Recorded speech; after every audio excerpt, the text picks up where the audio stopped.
Kali ini mau ceritain film yang berjudul The Captain. Film yang berasal dari Tiongkok ini menggambarkan salah satu pendaratan ajaib dalam sejarah penerbangan Cina.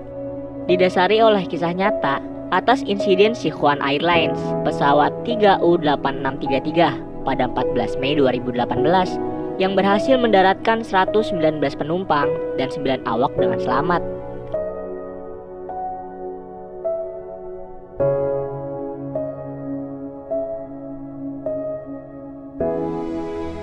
Di awal film, pukul 3 pagi tanggal 14 Mei 2018, seorang kapten bernama Liu Chanjian melakukan aktivitasnya sebelum berangkat.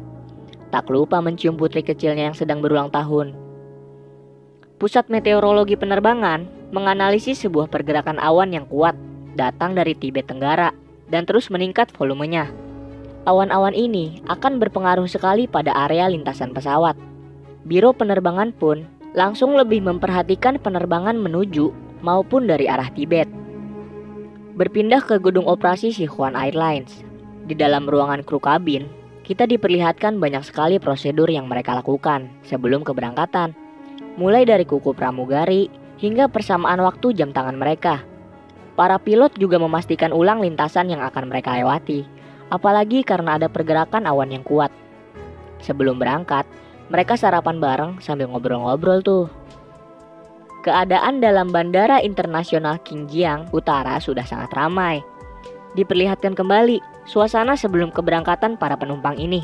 Mulai dari security check-in di loket, pemindahan koper, cetak boarding pass, sampai keadaan dalam ruang tunggu di gate keberangkatan.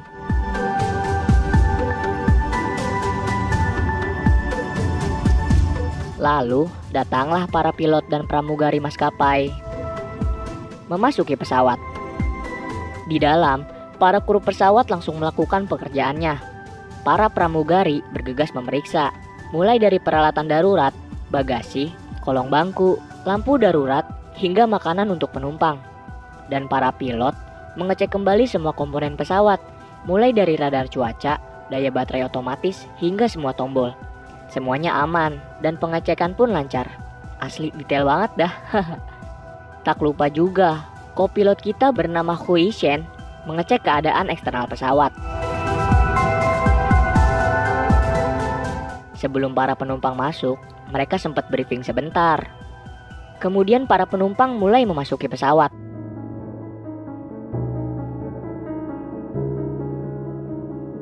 Total penumpang di dalam pesawat ada 119 orang. Pintu pun ditutup. Pesawat yang akan segera berangkat terus berkomunikasi dengan menara kendali. Setelah semua prosedur dijalankan, pesawat mereka pun bersiap lepas landas. Sesudahnya di landasan pacu, pilot langsung menjalankan pesawat dan menerbangkannya.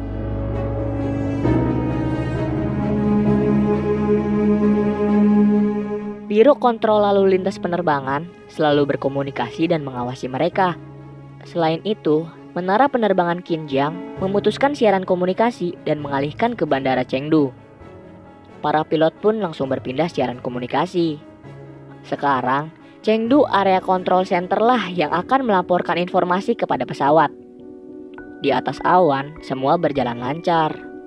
Namun, pada ketinggian 9.800 meter dengan kecepatan pesawat 748 km per jam, terjadi turbulensi cukup kuat. Penumpang mulai cemas kan? Para pilot mematikan autopilot dan melapor ke Chengdu. Mereka pun mendapat izin untuk naik ketinggian. Setelah mencapai ketinggian tersebut, turbulensi mereda dan autopilot diaktifkan kembali. Liang keluar dan duduk di kabin penumpang. Dia ini adalah pilot kedua, karena terbang di atas dataran Tibet emang butuh 2 pilot. Jadi, Changjian nerbangin Lhasa dan Liang nerbangin pulang ke Xinjiang.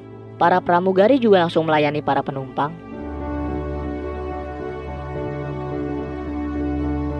Di kokpit, Hui Chen nyoba ngajak ngobrol kapten.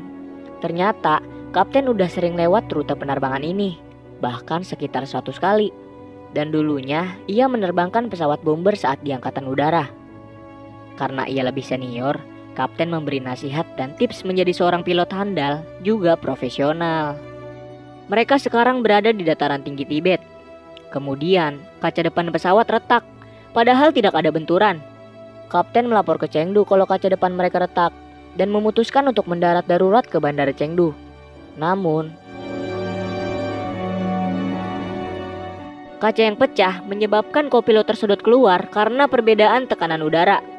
Kapten pun berusaha menahan, tapi karena nggak bisa untuk menarik masuk, kapten bermanuver untuk menyamakan tekanan udara pada pesawat agar kopilot tidak tersedot keluar, dan hal itu menyebabkan pintu kokpit terbuka.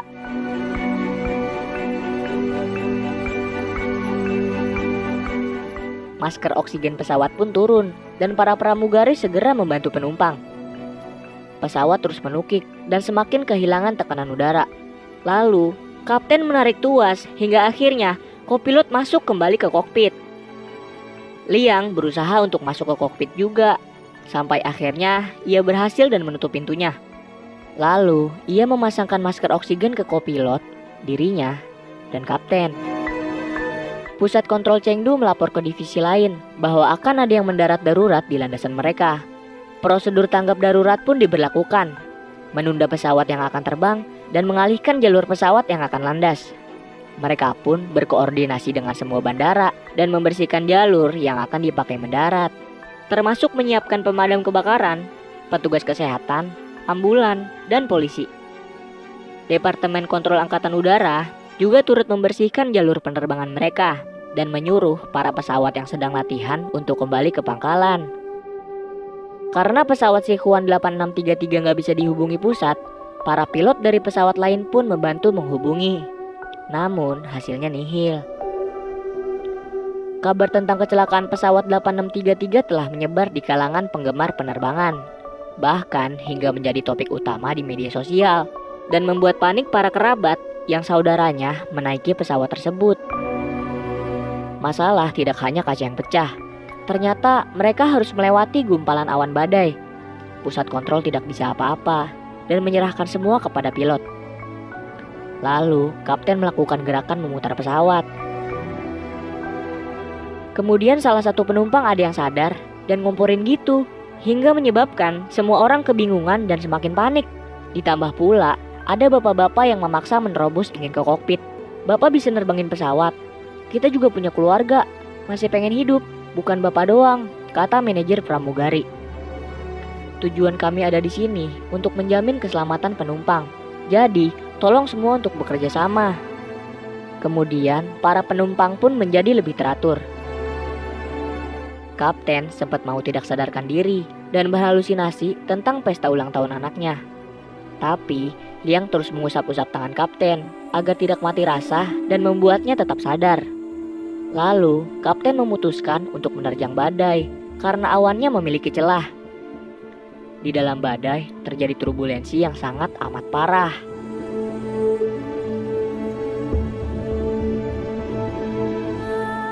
Bahkan sampai bikin koper-koper terjatuh dari bagasi kabin.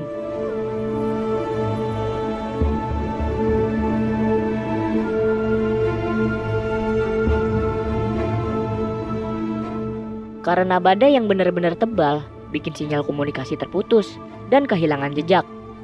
Harapan dan nyawa mereka sekarang hanya berada di tangan kapten dan Tuhan. Namun, akhirnya pesawat keluar dari badai dan keluar dari pegunungan Tibet. Kapten pun segera menurunkan ketinggian menjadi 3.000 meter. Lalu, mereka akan mendarat dengan kondisi kelebihan beban dan kecepatan yang berlebih. Para pramugari pun menyuruh semua penumpang untuk menunduk. Mulai mendaratlah mereka.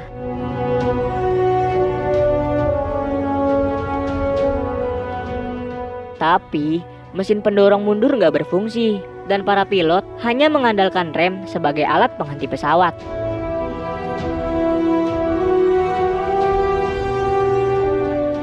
Bahkan hingga ban belakang pecah.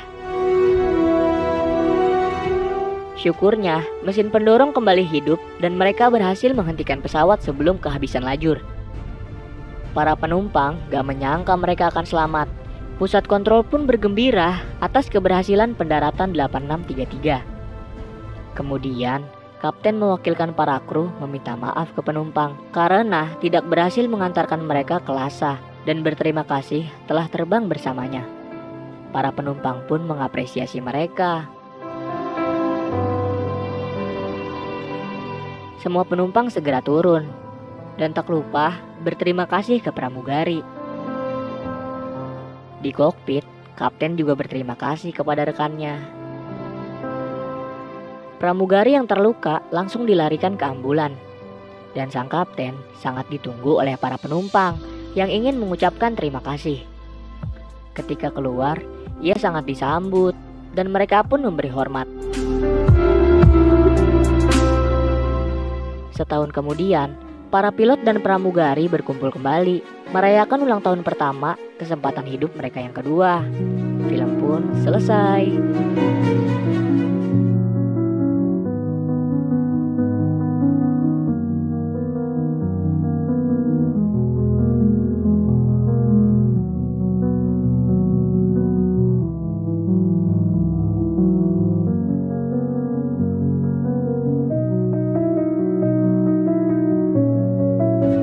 Apa sih yang kita dapat dari film ini? Menurutku, usaha nggak akan mengkhianati hasil, dan kerjasama tim berpengaruh banget dengan keberhasilan. Menurut kamu gimana? Utarakan pendapatmu di komentar ya.